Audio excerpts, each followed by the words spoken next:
sensacional, un loco de ideas raras, muy original.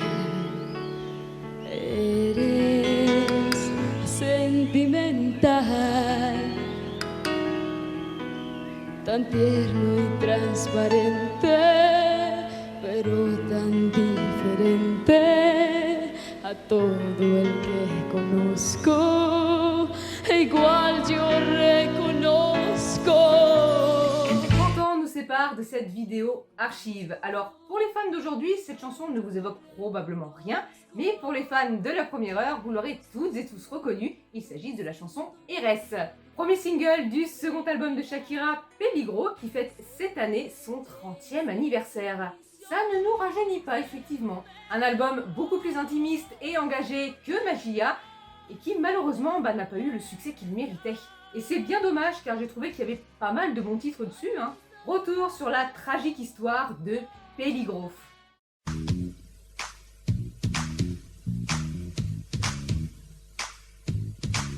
Peligro, ou Danger en français, est le second album de Shakira, sorti le 25 mars 1993. Comme Magia, Peligro sort uniquement en Colombie en format vinyle. Vinyle qui coûte aujourd'hui une véritable fortune, entre 500 et 1000 euros sur eBay. Celui que j'ai avec moi n'est pas un original, j'ai dû le faire pour les besoins de la vidéo. Et puis surtout parce qu'il est absolument hors de question que je dépense une telle somme pour un vinyle. L'album est édité par Sony Music et produit par Eduardo Paz et personne d'autre. Vous allez pouvoir le constater tout au long de cette vidéo que, encore une fois, Shakira n'a eu aucune indépendance artistique sur tout l'album.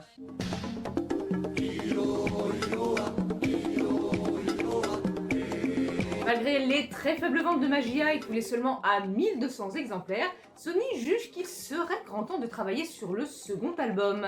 Pour rappel, Shakira a signé un contrat avec Sony Music début 90. Contrat qui comprenait 3 albums, à savoir Magia sorti le 24 juin 1991, Peligro, sujet de cette vidéo, et enfin Piel Descalzos qui lui fera l'objet d'une prochaine vidéo. Quelque peu refroidi par le flop commercial de Magia, hors de question pour la maison de disques de faire 2 fois la même erreur. Sony va alors se remettre en question. Enfin, façon de parler.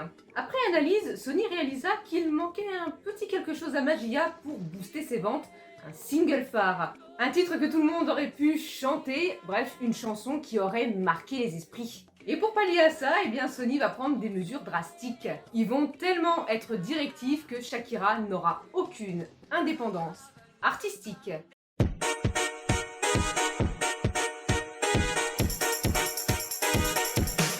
L'enregistrement de Peligro débute officiellement début d'année 92 dans les locaux d'Agada et Studio basés à Bogota, en Colombie. Studio bien connu de Shakira puisque c'est dans ce même studio que naquit Magia. Une Shakira passionnée et avide de connaissances qui se remet immédiatement au travail mais qui n'a aucune idée de ce qui se trame dans son dos. Mais ça, on verra ça plus tard. Elle va alors écrire une 30aine de chansons aux paroles bien différentes. Lorsqu'elle entre en studio pour Peligro, Shakira a 14 ans. Elle n'est plus une enfant, mais pas tout à fait encore une adulte. Elle va donc prendre le risque de s'enfermer dans des textes beaucoup plus intimistes que ceux de Magia. La plupart des chansons auront pour thème l'amour, bien évidemment, mais exploité sous différents angles. L'amour pendant l'adolescence ou encore l'amour qu'on porte pour l'autre. Une fois les textes prêts, Shakira les présente à Sony.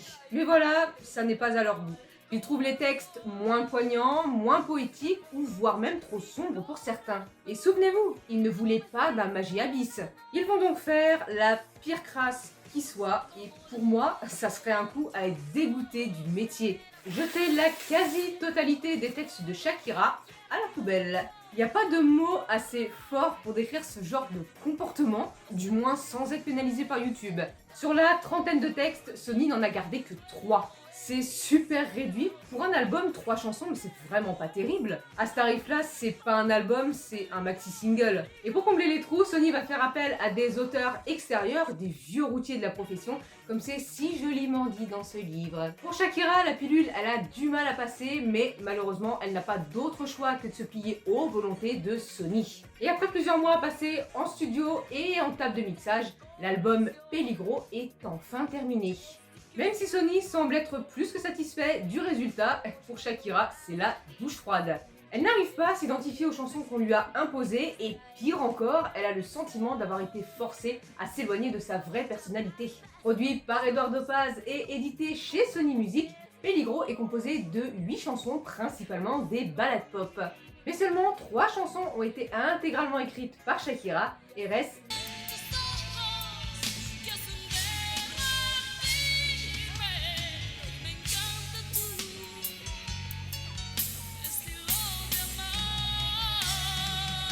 Quinceaños, A la vida, huracán de emociones, me confunden, me motivan.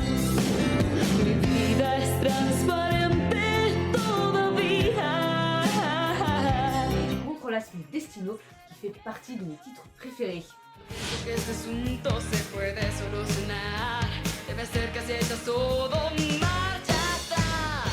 Seguro insisto que soy mucho más fuerte que tú. Pero me vas a vencer así, no. Ce sont les seuls titres où Shakira a pu vraiment s'éclater musicalement. Et le reste du tracklist a été écrit par 3 auteurs différents, à savoir Eduardo Paz, auteur d'Ultimo Momento, Último momento. La noticia es que me he enamorado. Último momento. Peligro, Esto es amor. Oh, peligro, peligro. Brujeria, Qué clase de brujería encendida en mi razón. Este amor es los más bello del mundo, Es lo más bello del mundo, desató el corazón para amar cada segundo. et a coécrit avec Shakira la chanson 1968. En plan de hallar la libertad y rechazar lo que el mundo resimponía. Dime quién encendía. La chanson Eterno Amor a elle été écrite par Eddie Sierra, le même qui a écrit El Amor de mi vida, titre présent sur le premier album de Ricky Martin. Vas a ser el resto de tu vida. ¿Qué vas a hacer desde ahora y para siempre? Et la petite dernière, Tu será la historia de mi vida, a elle été écrite par Desmond Child. Y si yo escribiera un libro te dirá de aquí al final que en mi historia tú serás. Si ces quelques mois passés en studio ont été très difficiles pour Shakira, vous allez voir que la promotion de Peligro va elle connaître bon nombre de rebondissements. Peu de temps avant la sortie de Peligro, le 11 février 1993, Shakira fut invitée à participer à un grand festival, le Festival international de la chanson à Vina del Mar, au Chili. C'est le festival le plus important de toute l'Amérique latine. Et pendant ce festival, 2 compétitions sont organisées, une compétition internationale et une autre folklorique. Shakira y participe en représentant la Colombie, bien évidemment, avec sa chanson Eres, extrait de son futur album. Grande première pour Shakira qui ne s'était jamais produit devant un public aussi grand, 15 000 personnes quand même, mais aussi qu'elle côtoyait autant de chanteurs connus. Du haut de ses 16 ans, Shakira subjugue public et jury de par sa voix et surtout son aisance sur scène. Ce qui va retenir à l'attention d'un des membres du jury en la personne de Ricky Martin, qui va voter pour la jeune colombienne. Au terme de ces 6 jours de compétition, Shakira va remporter plusieurs prix. 3e prix du jury, un Gaviota de Plata ou Mouette d'Argent, sacrée reine du festival. Et pour terminer, les médias chiliens lui ont décerné le prix d'artiste la plus populaire. Et avec cette Mouette d'Argent, eh bien Shakira venait de remporter son tout premier trophée international. La promotion. Un problème de taille chez Sony Music. Pour les fans de longue date, on a remarqué que c'était leur plus gros point faible. Les mecs sont incapables de faire une bonne promo quand il s'agit de Shakira. Et vous allez pouvoir le constater, bien que le problème ne date pas d'hier. Voulant surfer sur le succès de la performance de Shakira au Festival Vina del Mar, Sony choisit comme lead single la chanson Eres. La diffusion du titre va être très minimaliste, comme le reste de l'album d'ailleurs. Aucun clip vidéo, très peu de diffusion sur les ondes radio.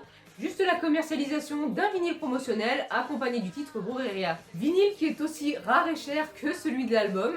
Comptez entre 190 et 280 € pour le vinyle promotionnel RS Brujeria et environ 700 € pour le vinyle Peligro. Ah, pour les avoir, il faut casser sa tirelire. Un mois plus tard, le 25 mars 93, c'est le jour J. C'est la sortie officielle de Peligro. Tout comme pour Magia, ça sera une sortie nationale puisque le disque sort uniquement en Colombie. Même si l'album ne plaisait pas à Shakira, eh bien il fallait quand même en faire la promotion. Shakira va se prêter au jeu, elle va donner quelques interviews et même se produire sur quelques plateaux télé comme le show de la Estrella. Le 5 juillet 93 sort le second single, Tu serás la historia de mi vida. Et ça sera l'ultime single de Peligro. En dépit d'une diffusion du clip sur les chaînes de télé et un passage fréquent sur les ondes radio, et bien malheureusement les ventes ne sont vraiment pas bonnes et même encore pire que celles de Magia.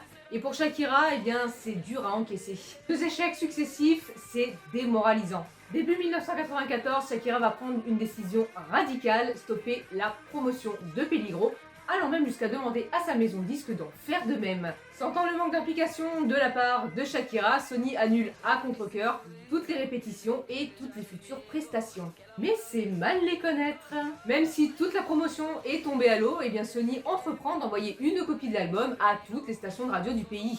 Chose assez extraordinaire, certaines radios locales ont continué à diffuser le titre Tu serás la historia de mi vida quelques mois après l'annulation de la promotion. Cependant, Shakira va continuer à se produire sur quelques scènes pendant toute l'année 94, mais uniquement avec les chansons qu'elle a écrites de A à Z.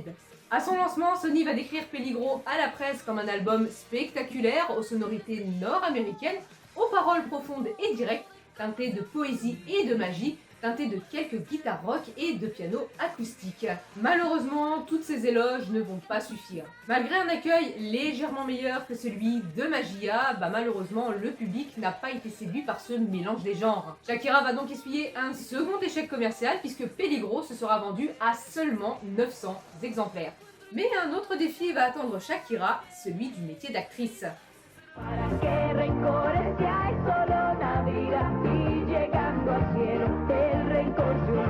À la suite de ce nouvel échec, Shakira se consacra entièrement à ses études qui restaient très importantes pour elle. En faisant des recherches pour cette vidéo, j'ai appris que Shakira avait envisagé, si sa carrière de chanteuse n'aboutissait pas, de devenir chercheuse.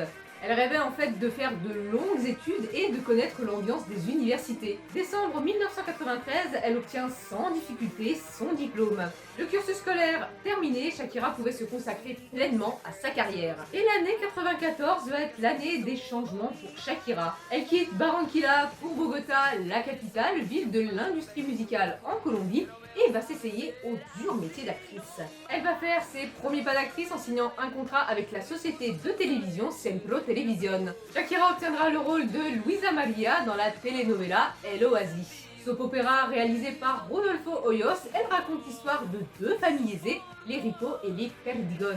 Luisa Maria, interprétée par Shakira, fille de Severo Rico, était perdument amoureuse de Salomón Perdigon, le fils de la famille rivale. La série va durer 4 saisons, donc de 94 jusqu'à 97, mais Shakira, trouvant son jeu d'actrice tellement mauvais, quitta la série après seulement quelques épisodes.